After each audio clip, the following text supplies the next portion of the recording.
Pessoal. Eu sou Renata Ribeiro Francisco, historiadora, formada pela Universidade de São Paulo. No momento, eu estou vinculada à Unifesp, que é fazendo o meu pós-doutorado em História também. Faço parte da rede de historiadores negras. Vamos começar a nossa apresentação falando sobre uma história escondida, maçons negros no Brasil do século XIX. Uma história escondida, maçons negros no Brasil do século XIX. Esse é o título da apresentação, que será lançada aqui na GLE 10, e a proposta desse texto é falar sobre as trajetórias de homens negros nascidos livres na segunda metade do século XIX e pensar suas trajetórias na maçonaria. Por que discutir esse tema? Bem, chama a atenção o fato de falarmos sobre a experiência de homens negros nascidos livres no século XIX, num contexto em que o Brasil vivencia o sistema escravista. Aí a gente pensa, como que esses homens chegaram até esse espaço, né? Então, para isso, a gente precisa compreender o que é a segunda metade do século XIX em termos de sociabilidade. Como que era ser um homem negro livre na segunda metade do século XIX? Como que esses homens vivenciavam essa experiência de liberdade num contexto em que a qualquer momento eles poderiam cair nas garras de uma falsa leitura de que eles eram homens fugidos tentando forjar liberdade. Então, era preciso se agarrar a redes de solidariedade, era preciso se agarrar a inserções sociais, era preciso se agarrar a irmandades, a associações que pudessem assegurar a manutenção da sua liberdade, do direito de ir e vir, mas também do direito de livre pensar. Era sobre a ideia de poder vivenciar essa experiência de liberdade que vai fazer com que esses homens negros busquem inserção social via a sociabilidade. E isso era uma prática não só de homens negros, mas também de homens brancos pobres. Mas evidentemente que a situação de homens negros nascidos livres era muito mais de fragilidade, de vulnerabilidade do que de homens brancos. A própria trajetória do Luiz Gama, por exemplo, que aparece no artigo em questão, nos traz essa informação porque ele é um homem que nasceu livre e que foi tornado escravo a partir do seu próprio pai para pagar a dívida de jogo. Ele passou 7 anos nessa situação, vivenciando a experiência da escravidão, e depois ele consegue, sem dizer muito bem como ele teria provado que ele tinha nascido livre, e começa a exercer a experiência de viver em liberdade. Então, havia uma fronteira muito tênue entre liberdade e escravidão para esses homens. Então, a experiência de sociabilidade é fundamental. Só que, eis que essa experiência de liberdade, essa experiência de associativismo, essa experiência de sociabilidade não era algo simples para esses homens. Aí é que torna a experiência muito mais interessante. E se a gente parar para pensar do ponto de vista historiográfico, é bastante relevante levar em consideração que esses homens, eles viviam um tempo em que a escravidão se impunha. E levando isso em consideração, como que eles conseguiam construir essa rede de solidariedade? Não eram em todos os espaços que eles eram benquistos. Alguns tentaram ingressar na faculdade de Direito, a própria experiência do Luiz Gama, e não conseguiram, porque a experiência de serem negros ou de terem passado pela escravidão tornou-se um estigma que eles tiveram que carregar ao longo de toda a sua vida. Mais diferente de outros espaços ao qual eles circularam, a maçonaria, que é uma organização de ajuda mútua, iniciática, permitiu que esses homens não somente ingressassem nessas organizações, lembrando que a maçonaria, por ser uma organização iniciática, ela não permitia que qualquer pessoa simplesmente ingressasse na organização. Era preciso você ser indicado, você conhecer pessoas que possibilitasse o seu ingresso naquele espaço. E esses homens negros, essas trajetórias que são narradas nesse texto, elas são de alguns exemplos apenas, mas existem muitos outros exemplos de homens negros que ingressaram nesse espaço e puderam ter uma experiência de cidadania dentro desse espaço, através das eleições. A organização maçônica era uma organização hierárquica, no qual as pessoas, para fazer parte dela, elas precisavam passar, para ocupar os cargos, elas precisavam passar por um sistema de votação, havia eleição dos cargos, e dentro dessa dinâmica, esses homens negros mostraram que a sua participação não seria meramente figurativa.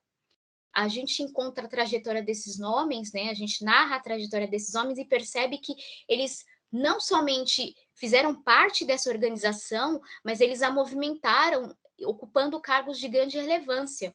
Por exemplo, Luiz Gama, é, o Eutico Pereira Rocha, são homens que atuaram ocupando o principal cargo dentro dentro da loja maçônica. Lembrando que loja maçônica é o local onde acontecem as reuniões, onde se dá as reuniões, onde é discutido, onde é debatido as ideias e os princípios que norteiam cada uma dessas lojas. Então, cada maçom que nós encontramos, eles trazem justamente esse entendimento de que a experiência maçônica foi muito particular para esses homens. Eles ocuparam os jornais maçônicos, assumiram posição de chefia, ocuparam o cargo de venerável, que era o cargo mais importante dentro da ordem maçônica, tendo poder de decisão.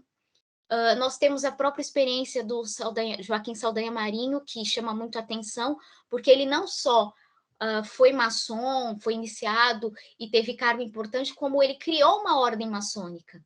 E quando ele cria essa ordem maçônica, ele traz uma agenda dentro dessa organização, lembrando que uma ordem maçônica está acima da loja, né? Ela, através desse organismo,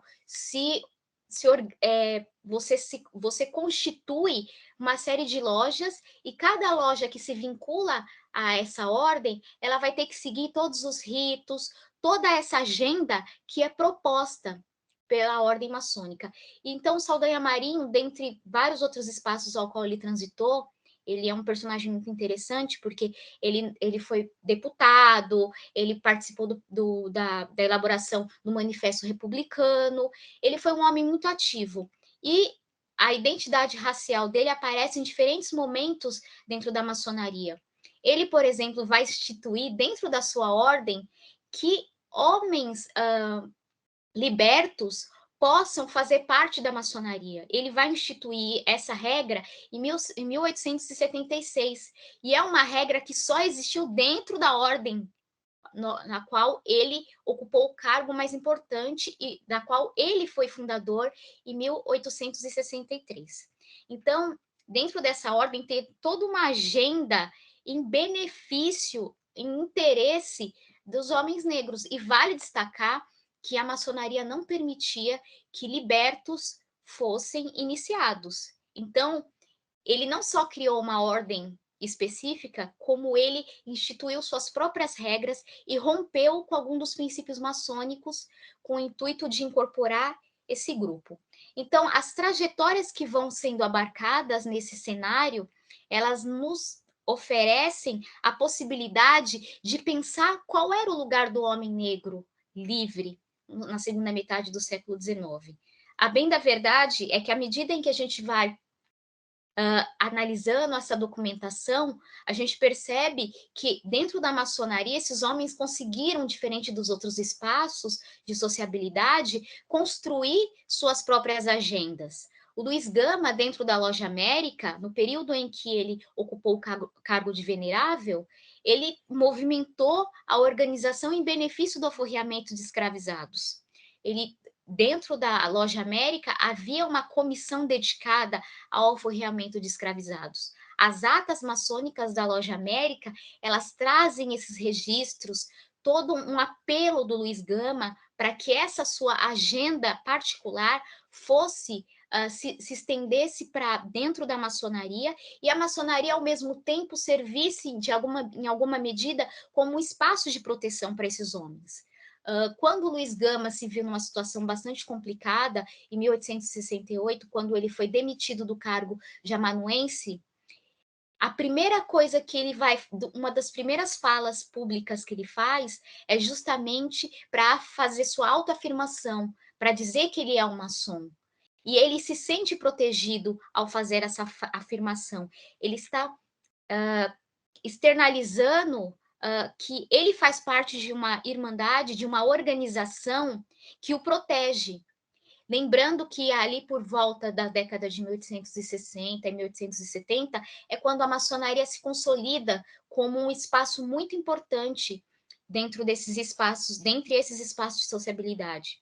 Ela ganha um status muito importante. As pessoas querem fazer parte da maçonaria. Existe ali todo um entendimento de que aquele espaço ele traz diversos braços de oportunidade, oportunidades de ocuparem cargos públicos, oportunidades de proteção, oportunidades de discutir, de debater, lembrando que foi dentro das lojas maçônicas também que o debate em torno do republicanismo ganhou força, em torno do abolicionismo. Então, não todas as lojas maçônicas, mas algumas delas traz essa agenda dentro delas, né? Então, fazer parte da maçonaria tem uma série de questões que, para um homem em geral, seria bastante representativo, mas para um homem negro seria muito mais importante ainda. E aí você percebe que esses homens que são figuras bastante importantes e reconhecidas fora da maçonaria, esses homens negros, eles conseguem trazer um status bastante importante. Por exemplo, a gente pode destacar a história do Eutico Pereira. O Eutico Pereira era um padre maçom e ele é reconhecidíssimo no Pará e até os dias de hoje. Eu lembro que numa documentação, quando em 1946, os restos mortais do Eutíquio foram transferidos para dentro da loja maçônica ao qual ele tinha pertencido. Então, esses homens, eles tiveram uma grande oportunidade dentro do espaço maçônico que eles não tiveram em outros espaços de sociabilidade. Então, a maçonaria, ela ganha na vida desses homens um status bastante significativo. E dentro dessa perspectiva, quando a gente propõe a elaboração de um texto para a produção dentro dessa rede de historiadores negros para publicar no portal do Guelé 10, para que muitas pessoas acessem, para que, sobretudo, seja inclusive pensado esse texto como a possibilidade de ser usado em sala de aula, porque o que a gente percebe é que os livros didáticos eles têm ainda uma grande resistência em utilizar. A gente percebe que existe um verdadeiro fosso entre a academia, aquilo que é produzido na academia, sobre aquilo que está nos livros didáticos. Então, por mais que haja avanços do ponto de vista historiográfico, do ponto de vista de construção de metodologias novas, de novos estudos, novos temas, até esse conteúdo chegar aos livros didáticos, já passou gerações que não tiveram acesso a esse material. E a elaboração desse texto tem como proposta, sim, dar visibilidade a esses homens, a trajetória desses homens, mas mais do que isso, é mostrar, evidenciar, dar visibilidade, trazer, presentificar a experiência desses homens e mostrar que o período da escravidão, a vivência dos homens negros e mulheres negras não foi marcado somente pela experiência da escravidão. Existem muitos personagens e outros que estão por vir, outros personagens que ainda podem ser desnudados, que trazem essa trajetória na literatura, que trazem essa trajetória no jornalismo e que trazem essa trajetória também na maçonaria. Toda vez que eu faço uma apresentação em congresso, as pessoas sempre ficam chocadas com o fato de homens negros terem frequentado a maçonaria, porque a maçonaria é sempre, desde que ela foi criada, desde que ela chegou no Brasil, no início do século XIX, ela foi inicialmente construída como um espaço de debate de uma pequena elite. Mas, na segunda metade do século XIX, ela se expande de tal forma que a quantidade de pessoas vindas das das camadas menos privilegiadas, elas se ganham uma repercussão tão grande que a maçonaria, por um período de tempo, ela deixa de ter essa linguagem tão elitizada e ela ganha novas configurações. Então, a presença desses homens dentro da maçonaria, ela vai revelar e vai trazer uma ambiguidade bastante importante de ser discutida, né?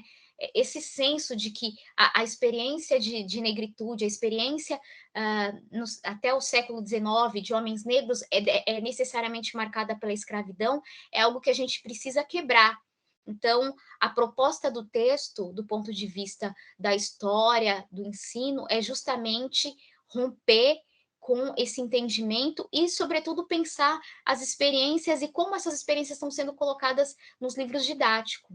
Refletir um pouco sobre isso e trazer novas experiências, novas trajetórias e perspectiva para que os alunos compreendam que homens negros nascidos livres era uma realidade, sobretudo na segunda metade do século XIX, que é quando essa população ela ganha expressividade, o próprio censo de 1870 mostra isso, o crescimento da população negra, não só mais pertencente à condição de escravizados, mas ocupando cargos bastante importantes. Aí a gente pode pensar em imprensa, produzindo textos, debatendo, a quantidade de intelectuais negros representativa, dialogando de igual para igual com homens brancos, participando de maçonaria, participando de partidos políticos. Então, trazer à luz a trajetória desses homens negros, ela traz em perspectiva, ela dá visibilidade para que a gente pense fora desse pacote que engessa as trajetórias dos homens negros e das mulheres negras e que são vistas somente da perspectiva das suas experiências enquanto escravizados.